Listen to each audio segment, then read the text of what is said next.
Hi, everyone. I haven't gone live for a while, but something is compelling me to do that right now. And yeah, I just have some thoughts I'd like to share briefly. I had another nightmare last night, and I almost never have nightmares, but I've had two in just the last week or so. And I'm also noticing kind of a low grade, like anxiety or unease that I'm feeling like in my cells and my pores and every part of me. It's like it's a it's an uncomfortable vibration that's happening in my whole system, and it's unusual. And so the nightmares were both about the same thing. They were about being chased, being persecuted. I mean, it's no surprise that this is showing up in my dreams. I believe that, and that I'm feeling this even in my waking life, feeling this in my system. And I'm, I guess I'm talking about it now because I just went to my dentist and she said that she was having the same thing happening. And, she's not, I've seen her for long, but she's not a friend. She's my dentist, so it's funny that that came up. And I've heard other people saying the same things recently. So I have no doubt at all that this is something that's kind of in the air. And I know from personal experience and I know that we pick up on the energies that are in the air. We pick up on what you might call the collective consciousness. We are very much influenced by one another, even the people we don't see or interact with in close quarters, in person. It's there. I mean, you can probably please comment below if you are also feeling the same kind of thing. And because this is not who I usually am, I'm realizing that I'm picking this up from what's going on in our country, in our world, and it's making me really viscerally uncomfortable to the point that I'm having these kind of nightmares. But what I really wanted to share, even more than that, was what I'm doing about it. Besides, I mean, here, this is an example. I'm taking action. I am doing different things because I feel strongly that because it's a collective thing, that it's not just me, it's in the psyches of everyone around, that I need to do something externally in an active way to help. And what I teach is called the Art of Freedom method.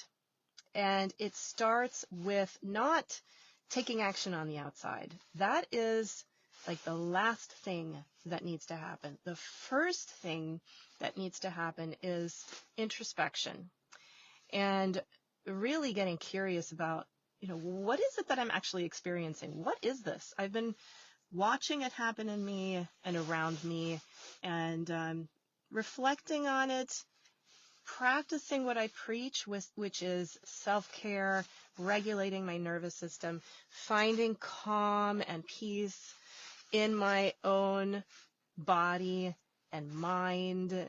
I meditate a lot.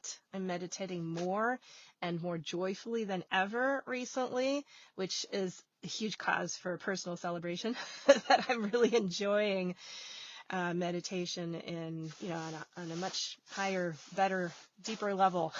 So that's good because I know with such certainty that the changes we want to see on the outside, finding peace in the world instead of seeing all this violence and horrible, awful, disgusting, terrible things happening that are really incomprehensible. All the chaos that's happening on the outside that's scary for all of us deep down, sometimes explicitly and sometimes just subtly. If we want to change all that stuff on the outside, we absolutely 100% for sure have to start by reflecting and noticing how the world is reflecting what's going on the inside.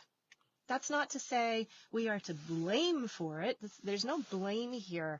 This is just kind of an objective way of looking at things that is based on experience and reality. And yes, I believe this is true. But I also have this firm conviction, is a strong faith and a knowing that this is how things work.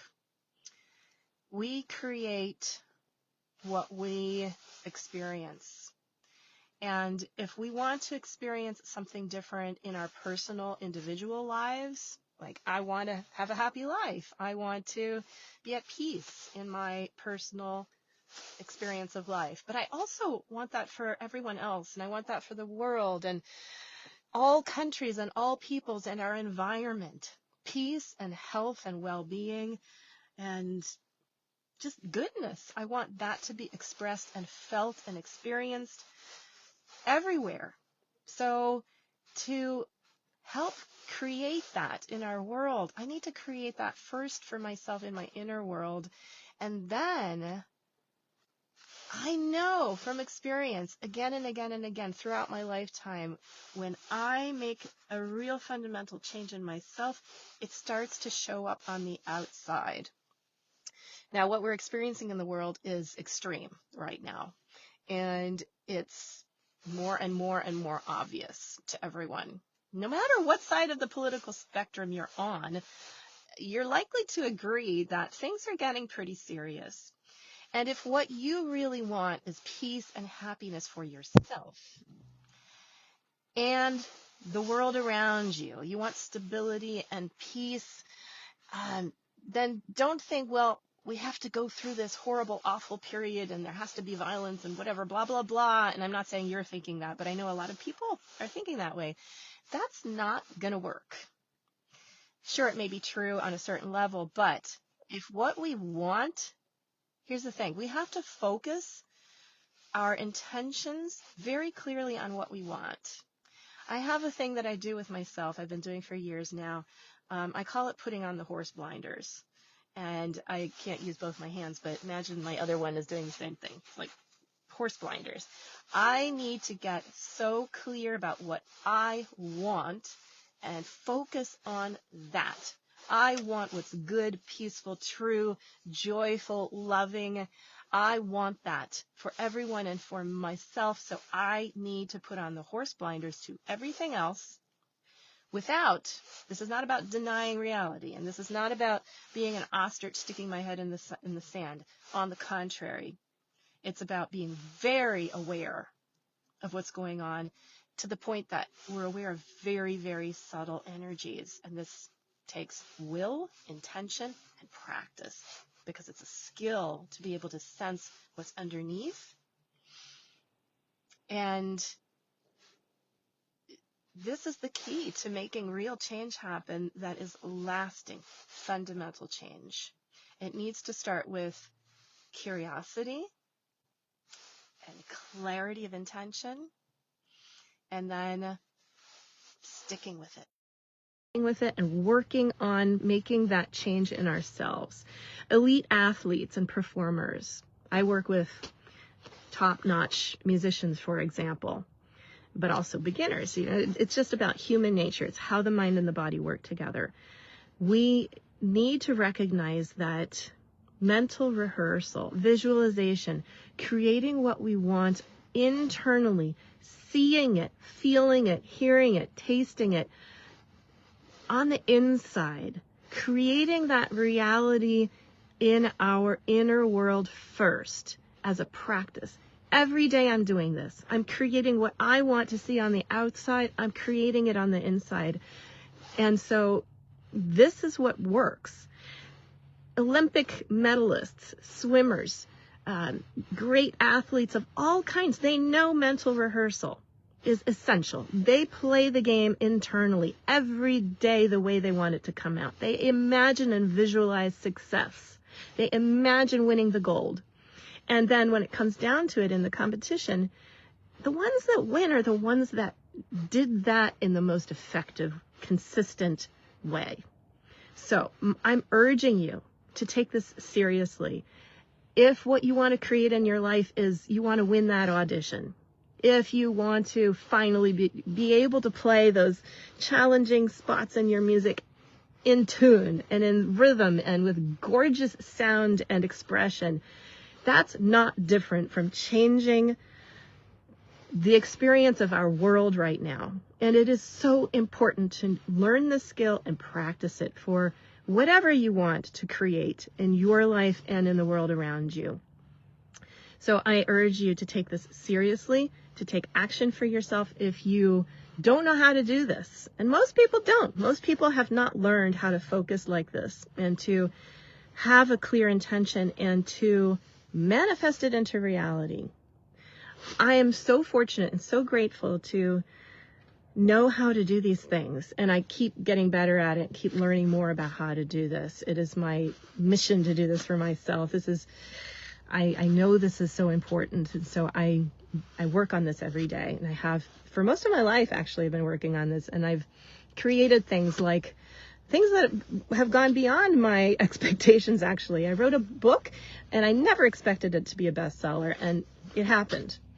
I've won the competitions not all of them, because there's always room for improvement, but I've won tons of competitions. I've just made a lot of things happen for myself that I know are because I've learned from a young age, and I've improved the skill of how to clarify my intentions and stick to them, and to act on them in a way that is not intensely being hooked into what I want, but has a soft quality to it that is actually loving and accepting and self-compassionate.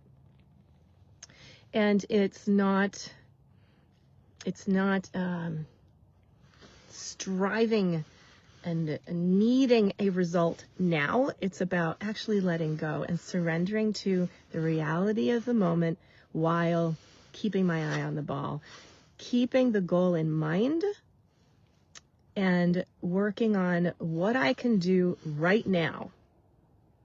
And that's it. Working on what I can do right now. And this is the message I wanted to share with you today. And I'll leave you just with the question: what can I do for myself right now to help myself find the peace and joy and loving connection and healthy communication that I want to see in the world around me and to experience in the world around me? How can I cultivate that in myself first? Starting with the relationship I have with myself first. What is the one thing that I can do about that right now? That's the important question. And it's the question and the genuine, authentic curiosity about that question that's important. Not having the answer right now. It's about asking the question and not needing to be able to fix it right now.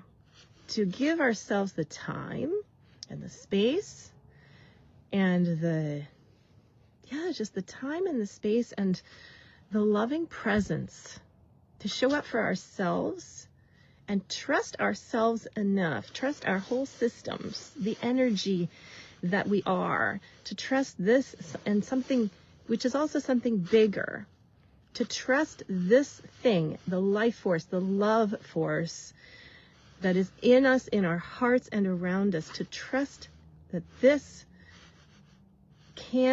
is something that we can tap into and that is taking care of us and will take care of us.